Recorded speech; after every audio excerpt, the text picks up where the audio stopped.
Howdy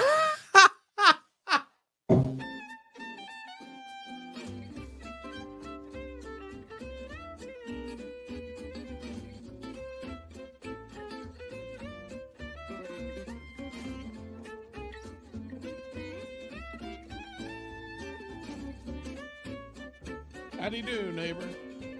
It's Bree and Spirits time once again. The boys have gathered around and they're ready for you. So join in, make comments, and study with the guys as they try to study as the Bereans did in Acts chapter 17. And now, here's the guys. Welcome back to another episode of Berean Spirits, folks. My name is Chris Peltz. I'm the evangelist with the Southside Church of Christ here in beautiful, cold Springfield, Missouri. And we've got Josh Thornhill with the Westside Church of Christ over in Wichita, Kansas. Josh, are you up, raring to go and talk about this subject today? I am up. You're And, I'm up. Yeah. It's cold too, you know. Yeah, it is. Yeah. But it might it's get like warm, winter. and it might get Yeah, cold. it's like winter stormed out for a minute. Yeah. And then came back in. One more thing. Yeah. I tell you I say what, that every year. of course, Richard Dodson's not able to be with us today, taking care of his parents. We just keep him and his parents in our prayers. His dad's sick. Of course, his mom is in the hospital or rehab. And so it's he's got a lot going on. So we keep him in our prayers. Yesterday, when we were driving back, I was with Richard and we were driving up from Branson to Springfield, and that wind was so crazy. It was like it was pushing the truck over to the shoulder of the road. I mean, he was fighting that wheel. That wind was just nuts. It was it was wild, man. I mean, blizzard conditions up north of us, and it's something. And that wind is nothing to ignore. That's for sure. So Absolutely. but I understand Wichita's full of wind, though, man. They got it just blows all the time. Yeah, sure does. It was very similar yesterday. Yeah. Just had hard, that like you're driving down the road and then the wind blows and then the car's, pushing towards the shoulder. So Yeah. we had a really big dust storm the other day. Yeah. That was wild. That was wild. Yeah. But anyway. Yeah. And it's We're crazy. making it. It comes and it goes. I mean, just like that. I mean, it's just.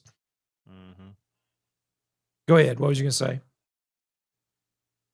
Well, I mean, I'd rather have just the high winds than the tornadoes, but Yeah, absolutely. like Missouri got quite a few tornadoes though. Watching some of the weather things. Yeah. Well, as fast as it blows in, it seems like it blows out, which is kind of interesting because we're going to be talking about how quickly apostasy comes, and it's almost like those winds, man. They just come in and can catch you off guard if you're not careful, and we see in the scriptures just how fast it can in fact happen, and so that's what we're going to be talking about today. Folks, if you want to join the conversation, if you're listening live on YouTube or Facebook, you can make a comment while we are streaming live, and those comments will come through. Josh will be watching for those, and we appreciate that. If you got a comment or question, perhaps on some of the things that we're going to be talking about, you can join the conversation there. Be sure and share it out. Let all your friends and family and neighbors and everybody know about the live stream. And of course, afterwards, you can catch it on podcast, Berean Spirits, on your favorite podcast app. You should be able to find it. And so you can check that out as well. Josh, when you look at the scriptures and you look at the books that we're going to be talking about today, for example, from 1 Corinthians to Galatians, Ephesians, 2 Peter, Jude, the book of Revelation, 1 John, right? Chapter 4, there's warnings given. 1 John chapter 4, he says, "Beloved, do not believe every spirit, but test the spirits, whether they are from God, for many false prophets have gone out into the world." And so we have warning after warning about false teachers, about error, being taught, being promoted, being pushed, and being accepted by some. And the warning is there because we've got to watch out for it. In fact, when he called the Ephesian elders together in Troas, there in Ephesians chapter or Acts chapter 20, in verses 28 through 32, he tells them to be careful because ravenous wolves will come in from among you, right, seeking to devour the flock, which is a similar warning to what Jesus gave back in the Gospels. And you look at that and you think, these congregations, they've just been established, they're just getting going, and here we are, right? Yeah, there are warnings, but yeah, it won't happen in our lifetime. And a lot of folks have that idea, with where they're at even now, right? Today. Well, this congregation's been here for 40, 50 years, or, we with this congregation, we just got started. We got a good group, a core group, everything is great. And so we don't have to worry about that right now. And really, you're setting yourself up for failure. First of all, if that's your thought process on this, especially when you look at all these warnings that God gives in the scriptures. Absolutely. I mean, there's too many warnings about not just that error will come. I mean, there's plenty of those, but you also have warnings about the need to stand firm for the truth. Like 2 Timothy 4:3-4, the time would come when they would not endure sound doctrine, preach the word, verse 2. In Titus 1, you have the instruction to elders to hold fast to the standard of sound words so that they can convict the gainsayer. I think all of those, just show the importance of, not just the fact that error is coming, but you need to be ready for it. You need to be able to stand against it and to combat it whenever it does come, because it's going to come. I think that's the warning that is the sad reality is when. Yes, I mean the sad reality is we would like to think that we've got our churches that are good and solid, and that's just going to continue that way. It might for a while, but if we let our guard down, or especially if we don't continue teaching on important issues, then it's just a matter of time before that drifting starts to take place. Mm-hmm. So, yeah, and so when we think about how quickly this can happen, I think this is important for us to really take note of in the scriptures, because it helps us perhaps to get a little bit of a slap in the face to realize, hey, we do need to be on guard, right? We do need to be watching out for this. We need to be dealing with issues, studying these things and talking about them, because if we don't, then the devil's going to take advantage of that, right? We have passages like 2 Peter chapter 2, and even what I mentioned in Acts chapter 20, but 2 Peter chapter 2 talks very specifically about how they will come in unannounced, right? They secretly will come in and try to destroy local churches, try to destroy the faith of God's people and lead them away. And if we're not on guard, it can happen quickly, and we see that in the scriptures. We see it happening quickly throughout the Word of God. And for example, you think about when Christ died and was resurrected. You look at that. Let's just round it up to AD 33. All right, he started his ministry when he was 30 years old. And he, 3 years later, he's crucified, he dies, he was resurrected on the third day, and 50 days later, in Acts chapter 2, the church is started on the day of Pentecost. And so we're talking about AD 33. Well, when you look at these scriptures that give these warnings, right? You've got Acts chapter 20, where Paul is talking to the Ephesian elders. That's not very long, right? You've got issues happening, pretty quick, pretty soon, right out of the gate. You've got a book like the book of Galatians, when was that written, Josh? Is that one of the 65 AD maybe? Well, one of the estimates that I am seeing here puts it about 48 to 50. 48 to 50. All right, so you're talking 15 years, maybe 17 years from the time that Peter and the apostles started the church there in Acts chapter 2, where now Paul is writing to the churches of Galatia and telling them, I marvel that you've turned so quickly from him who called you into grace to another gospel, which is not another. And so here they are turning away from the truth of the gospel and turning back to not only the old law, Galatians 5 verse 4, that they attempted to be justified by the old law, but Paul is warning them about the apostasy that they are falling into, and those who were teaching it, and saying, let them be accursed. And so he has to write and warn them. That's not a very long time frame at all, especially when you look at the zeal that they had at the very beginning of Acts chapter 2. And you go through all these missionary journeys, and the church is growing. Everything seems to be great, even in the midst of persecution. In Acts chapter 15, you've got these Judaizing teachers that come in, and now Paul writing this book again, within 15 years of the church starting, saying you've turned quickly away from the gospel of Christ. Go ahead, Josh. Yeah, and that serves as a warning for us. I'm trying to look over here to see if I can find some of my notes, because I don't know, just thinking about what's in the book of Galatians, 48 to 50 even seems really early. Particularly because you've got, after Paul's death, Jesus' death, you have the time that elapses between then and Acts 9 where Saul is converted. And then you have the 14 years later before he goes to Jerusalem, which I would take to be the account of Acts 15.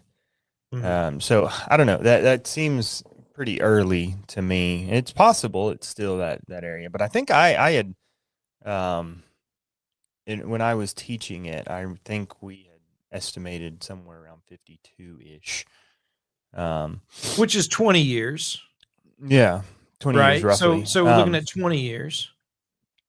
But the reality is, and this is something that I think churches need to grasp, is we're only one generation away from apostasy. Yeah. And, you think about that concept of drift. And this is one of the concerns that I have with this more progressive movement. These people that are trying to push the boundaries or push the limits or be progressive. You may know where to draw the line, but your kids won't. Your children won't. The next generation won't. And let me say, they won't because you're not teaching on those boundaries, probably. And so you're going to push the line, push the boundary, and then you're going to try to, implement and introduce things. And then the next generation is not going to know the difference. And they're going to say, well, why didn't we do this? Why don't we do this? And so apostasy has opened the door, or the door to apostasy is opened, and then they've gone right on through it. And so I think it's vitally important. And you see that all throughout the things there, those examples. You can even go back to Genesis chapters 4, 5, and 6. You have chapter 3, the first sin. In chapter 4, you have Cain murdering his brother Abel. And then the end of 4 and 5 and into 6, you find the digression that takes place among mankind. Once sin enters the picture, it's just a free-for-all almost. Yeah. Kind of a free fall into depravity, to the point that God decides that he's going to just wipe it out. And so you see the rather quick progression. You can see that in the life of David too. Now, what started as a lustful glance ends up in adultery and murder. And, how do we get here? Well, It's that progression. And the things that I think a couple of lessons that I think we need to learn is sin always begets more sin. Always. Always. And so that's why we don't play with it in the first place. That's why we don't mess around with it. Can a man take fire into his bosom and not get burned? No. Now, if you play with fire, you're going to get burned. And so that's whether it's sin or error, it needs to be eradicated from our lives, and it needs to be dealt with as far as churches are concerned, because we're only one generation away. Yeah. And that's a sad reality. You think about men who have done such a good job in holding fast the truth, and then the next generation comes along and they just undo all the hard work that those men have done. And so you mentioned, Josh, that partly because we're not teaching on those boundaries, and I think that only accelerates that process. But when you look at the scriptures, I mean, they are teaching on it. They are dealing with this. You look at the book of Ephesians, for example. Here is Paul writing the book of Ephesians in 60, 65 AD or so. And depending on which date you take for the book of Revelation, you're either, less than 10 years or, no more than 30 years removed from when Paul wrote the book of Ephesians to John writing in chapter 2 of Revelation, verses 1 through 7, how they had left their first love. And so look how fast that happened, even when all these things were being dealt with by the apostles in the writings of Paul and of Peter and of John and all of these things. And yet it was still happening within a generation. So absolutely.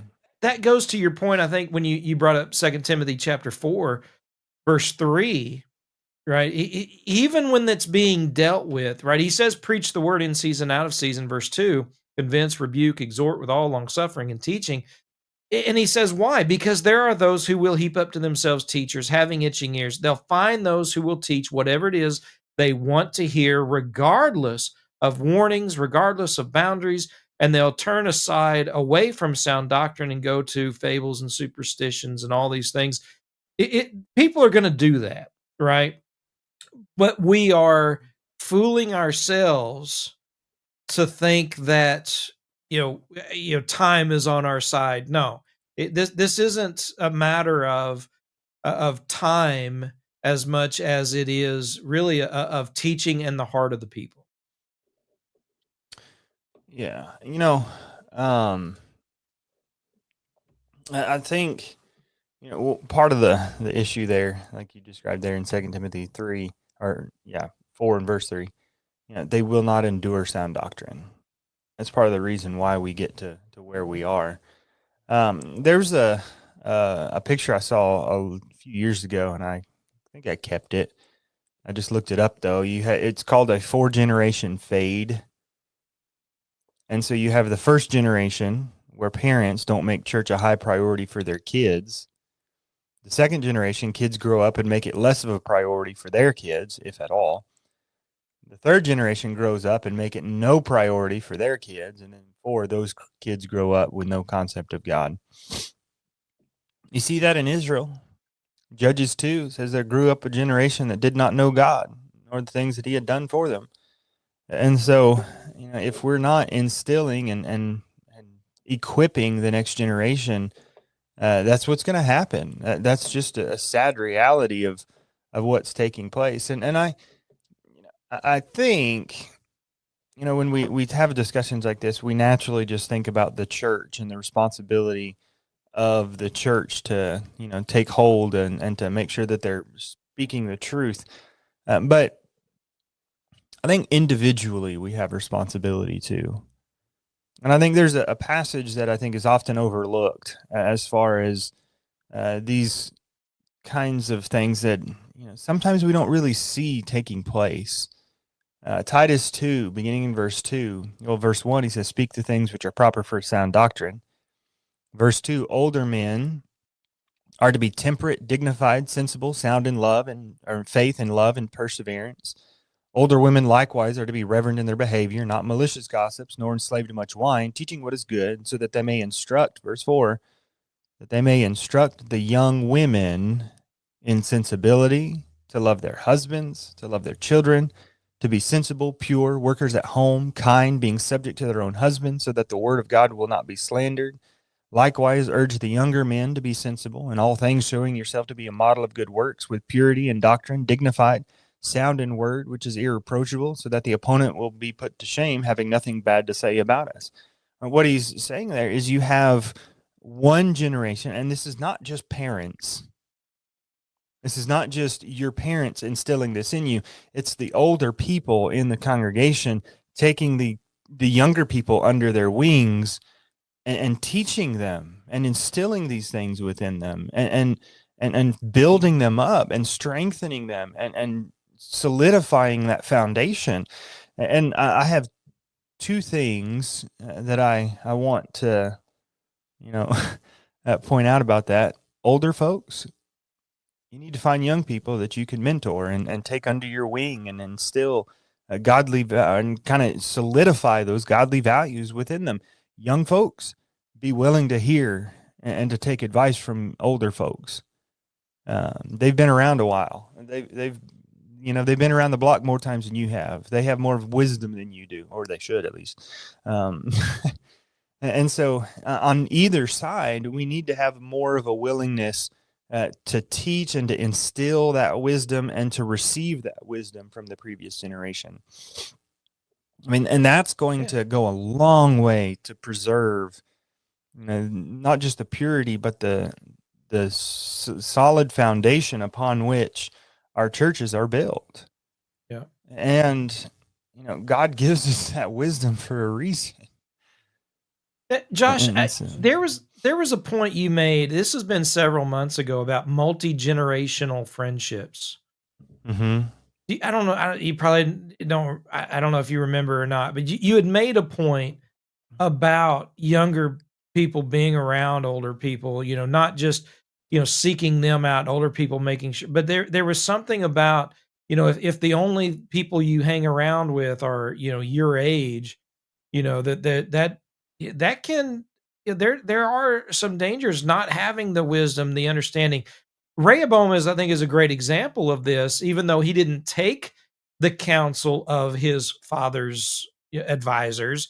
He took the counsel of his buddies, right, which got him into some trouble. But they were there, right? There was that opportunity, and sometimes having a congregation that is multi-generational, sometimes we think, oh, it's just an older group, or oh, wow, great, it's a younger group.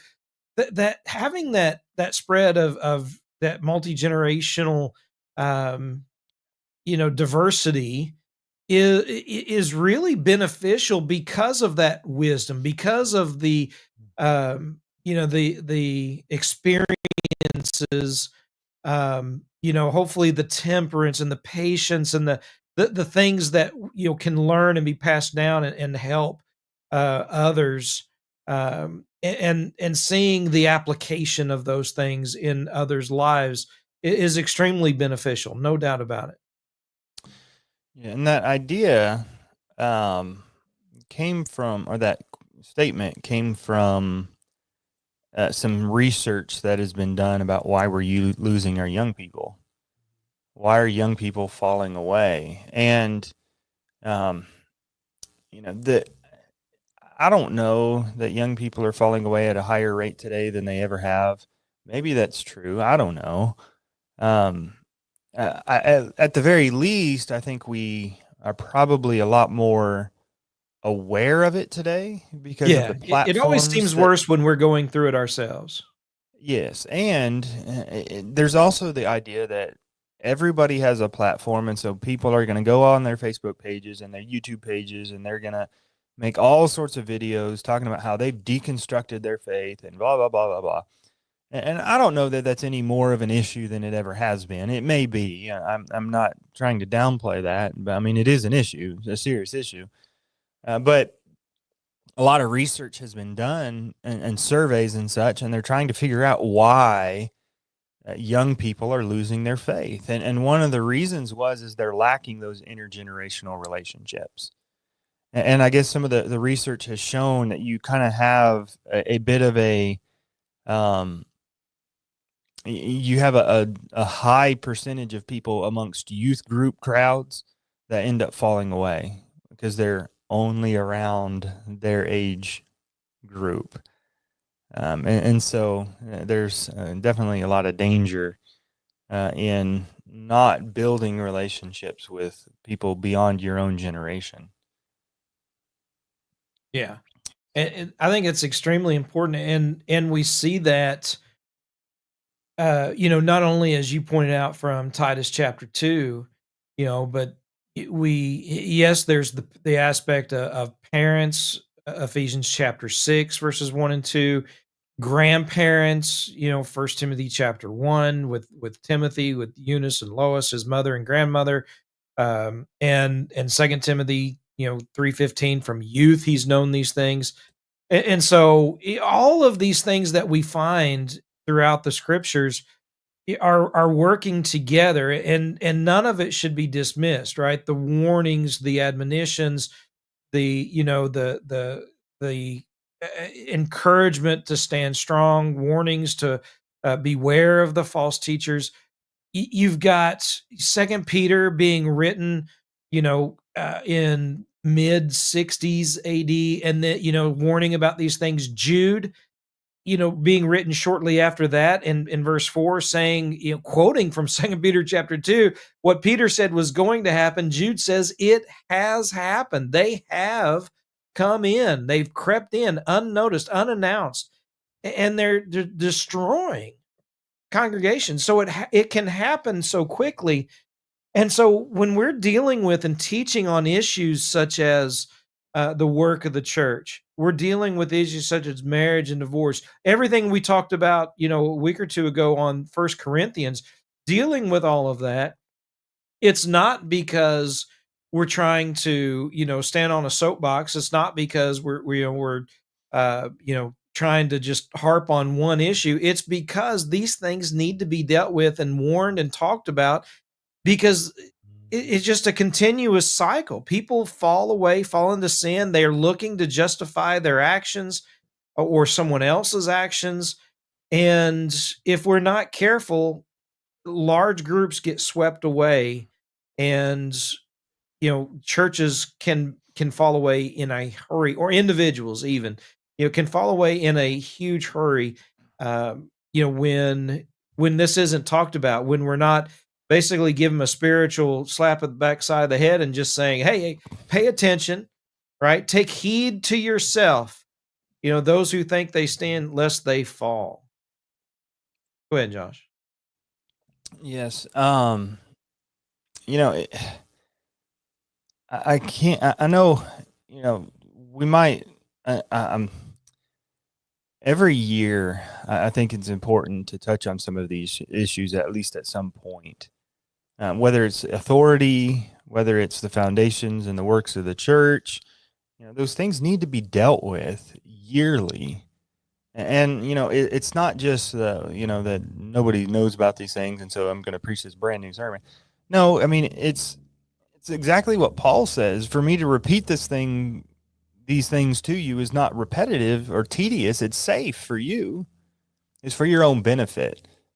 And so you're just strengthening the foundation. And then, it's like I let's say I preach a sermon right now on authority, which I will, not this coming Sunday, but next Sunday, Lord willing. You preach on authority right now. What about 2 years from now? There's probably kids in the audience right now that didn't grasp or weren't old enough to understand what it is that you're talking about. Maybe now they are, and they need it. And so you have that constant cycle of new Christians or new people coming up, being raised up, that need to hear this truth being taught. When I worked at Chick-fil-A years ago, I remember I was training some guys on the register, and I had spent some time with them, kind of standing over them or standing behind them, helping them as they were taking orders. And then I had stepped away for a while because I was working on things. And then I came back to check on them, and the drawer was open, and then they kind of shut it as they were done with what they were doing. I was like, wait a minute. And I grabbed my key and opened up the drawer, and I noticed under one of the 20s, like 2 or 3 bills down, I saw something funny. And it was a fake bill that they had accepted. And just a very slight, very quick glance, I was able to see, like, hey, something's not right. Let me check that. And I found the fake bill. And I'm not saying like I'm some super music or monetary genius guy. But the reality is I had spent so much time around money working there that it was pretty easy to spot a counterfeit. It was, something wasn't right. It looked different. It didn't look right. It was basically just a photocopy. And once you pulled it out, you're like, oh yeah, it's pretty obviously photocopy. But there's people that are trained to spot counterfeit bills, and they're never shown a counterfeit. What they do is they teach them how to know a real bill intimately. They know what the real thing is. And so when it comes to the Word of God, we need to know what the real thing is, because these doctrines are going to come in, and we need to be able to say that's not right, because this is the truth. This is the gospel. And we need to know how to arrive at the truth too. It's not just that somebody's told you, hey, this is true. I know how to arrive at the truth, to determine what is right and what is not. And that's going to help guard ourselves against the onslaught of apostasy that's around us, because the devil's not going to quit. He's going to keep trying to tear us down and to plant these seeds of doubt and error within our hearts and within the hearts of those around us. And so he wants us to turn away. We do have a comment real quick from Richard. He says, Israel murmured just 45 days after leaving Egypt. They walked on the dry ground after the parting of the Red Sea. They sang God's praises after seeing Pharaoh's armies defeated. The heart changes quickly. And then he wrote another comment, if I can get this one up real quick, if my keyboard will cooperate, because sometimes it likes to go to sleep really quickly. It's Deuteronomy 31, 12 and 13. It says, assemble the people, the men, the women, the little ones, and the sojourner who is within your gate, so that they may hear, and so that they may learn and fear Yahweh your God, and be careful to do all the words of this law, and their children who have not known will hear and learn to fear Yahweh your God all the days you live on the land which you're about to cross the Jordan to possess. One of the things I taught when I first started preaching full time, I taught the book of Genesis and then went into Exodus. And one of the things that impressed me as you read through this latter part of Exodus and even on into Leviticus, Numbers, and into Deuteronomy, just as you read there, God says, teach your children. Tell your children these things. When your children ask questions, tell them that I am the Lord your God. I am the one that brought you out of Egypt. I am the one that delivered you from the oppression of Egypt with my mighty hand. Tell them about what I did. And we see the results when they failed in that. Somebody somewhere failed, because Judges 2, verse 10, a generation arose that did not know God. And so we need to be equipping ourselves and the next generation to be able to know the truth and to be able to find the truth and to be able to determine and apply the truth to determine what is right and what is not. And so continuing to discuss these issues and like marriage, divorce, and remarriage, or the works of the church and the importance of the church, and then authority and all its broad applications, it's not tedious. It's the lifeblood of the future of the church. And so we need to be talking about those things. If we took the approach, that these are issues, or this is some, we're doing good, we don't have to deal with this, we don't need teaching on this. If we took that approach, Paul would never have written 1 Thessalonians, or at least the majority of it. Because you look at chapter 1, verses 7 through 9, he talks about how they have sounded forth the gospel in Macedonia, Achaia, and the outermost parts of the world. So much so that I don't need to say anything about it. But what did he do? Right? He said something about it. And you go to chapter 4, verses 1 through 4, he says to them, abound more and more. And the point being is, even when things are going good, reinforce it, right? And reinforcing that is in one sense trying to make sure things don't go south in a hurry, but at the same time, just like dealing with issues, right? Don't think because you're not hearing about it that people aren't thinking about it. Don't think and take the approach, well, it's not a problem here, so we don't need to talk about it. Because as you pointed out, things change all the time. People are bombarded not only with sin and carnality all around us, but they have friends and family and probably know people in other congregations or other religions that are questioning and talking to them and promoting various things that they may not be talking about right now, and you may not know about it until it's too late. And so we've got to be combating those things, as you point out, all the time. We've got to deal with this and not give up, not quit, and think, oh, that's what leads to these lovey-dovey lessons where let's just talk about love, let's just talk about encouragement, let's talk about unity, and let's not talk about some of these issues that might, as they see it, be divisive. When you ignore divisive issues, you'll find yourself in the midst of division. And so we've got to talk about this. And again, look at how fast it happened just within the scriptures. Even when they were dealing with it and talking about it, they still had to write these letters and correct these people and tell them, these brethren of ours that, listen, there's a lot of danger around you and you need to make some corrections. Otherwise, it's not going to end well. Yeah, and that idea of let's just preach on love and encouragement and unity, these I like to call them the fluff lessons, which I'm not opposed to. I like to include those types of sermons, those encouraging sermons. But if that's all you get, that's like saying let's just eat candy and ice cream and cookies and cake and just leave out the meat and vegetables and potatoes. You need all of it. Well, you don't need the candy, cookies, and yeah, right, yeah. But I mean, you need those doctrinal things. Those are part of the lifeblood of our faith, and so it's vitally important that we continue to share and instill those things. And you mentioned people saying, well, that's not a problem here. How do you know that?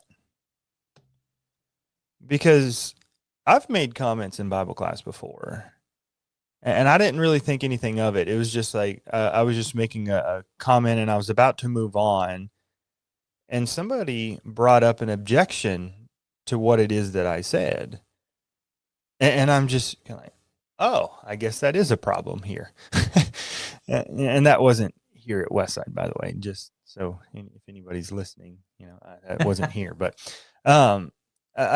it's like I didn't know that was an issue. Now I do.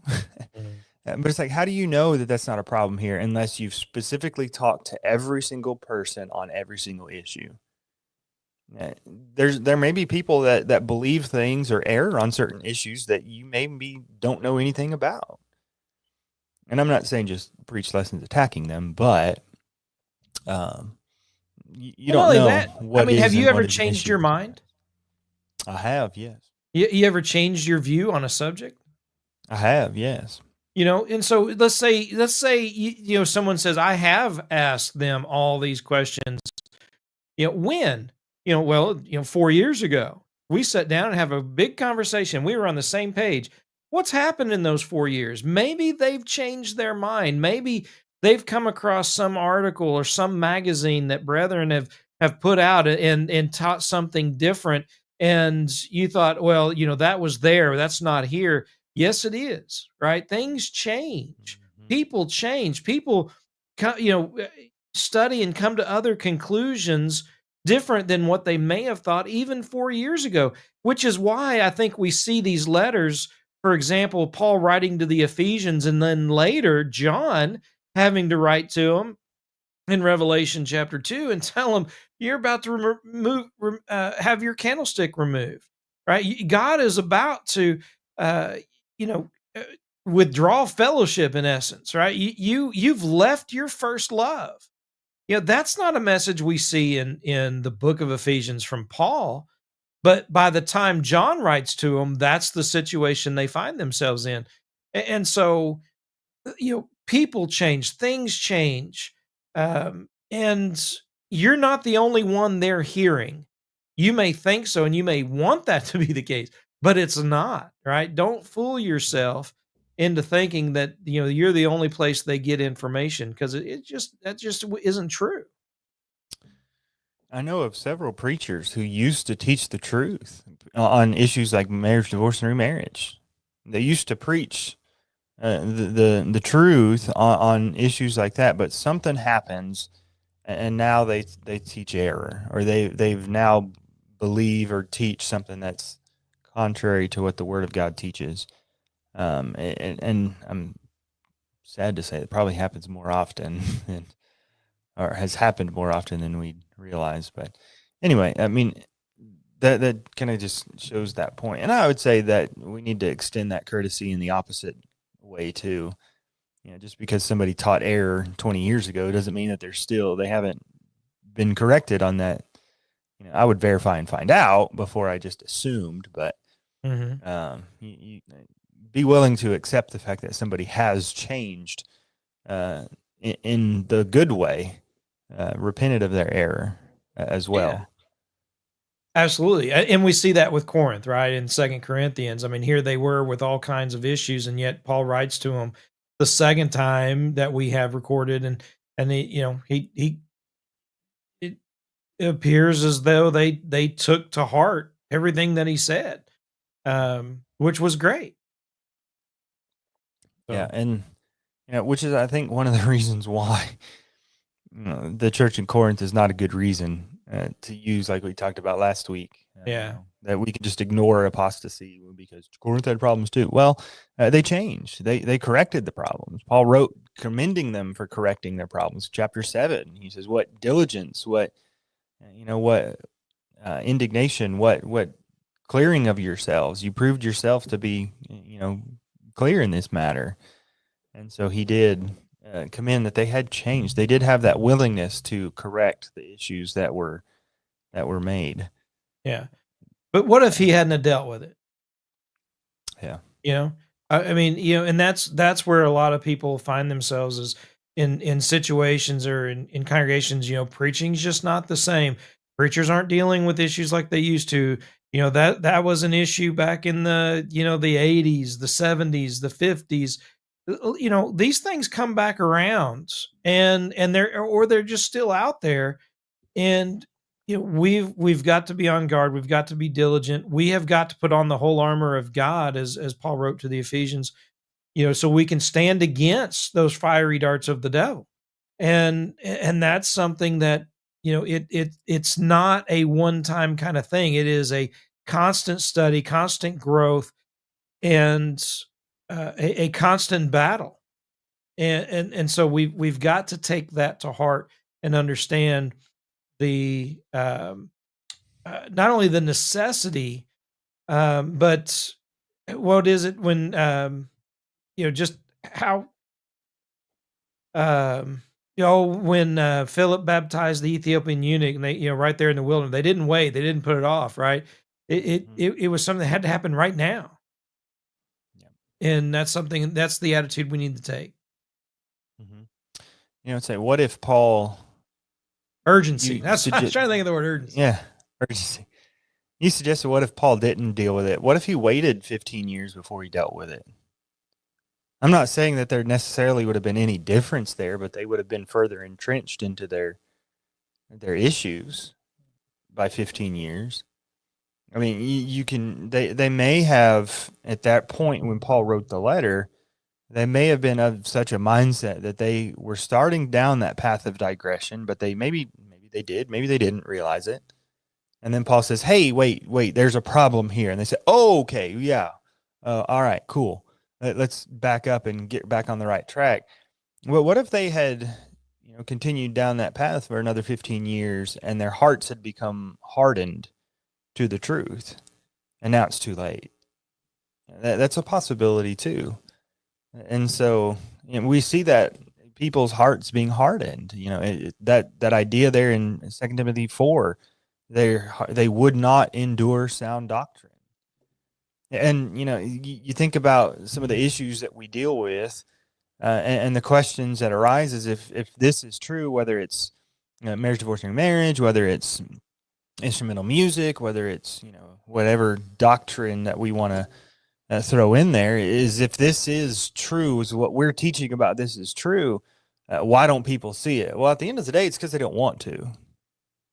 They've hardened their hearts to the truth, and those that will receive it have open hearts, good, honest hearts to receive the truth. But those who don't have hardened their heart to that truth, and they won't receive it.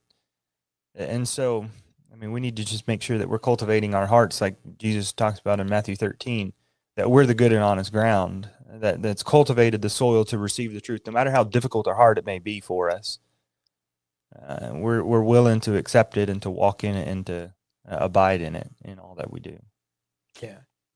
It's so important for us to recognize not only the warnings, but the encouragement, the time frame of this, and not think that it couldn't happen to us, right? We need to take all of this to heart. We have the word of God. He's given us all things pertaining to life and godliness according to the knowledge of his son and our Savior Christ Jesus, 2 Peter 1 verse 3.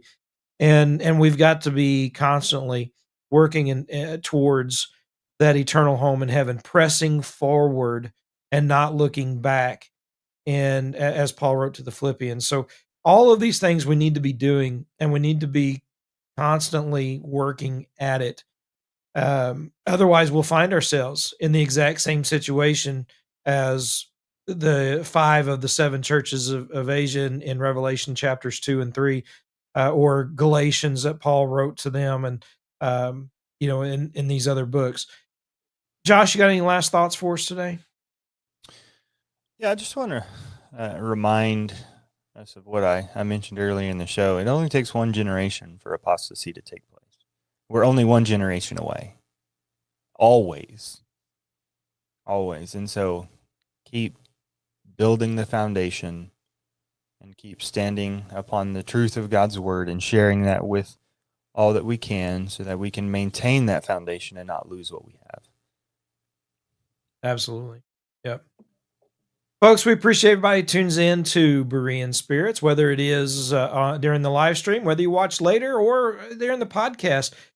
We hope that you get something out of it, that you learn something, you're encouraged. If you want to email us, you can do so, bereanspirits@gmail.com. Or, if you got some questions, you got a topic you want us to talk about, send us an email and let us know about that as well. And be sure and let everybody know about the program. Help us spread the word as also. Until next time, folks, remember to search the scriptures with Berean Spirits.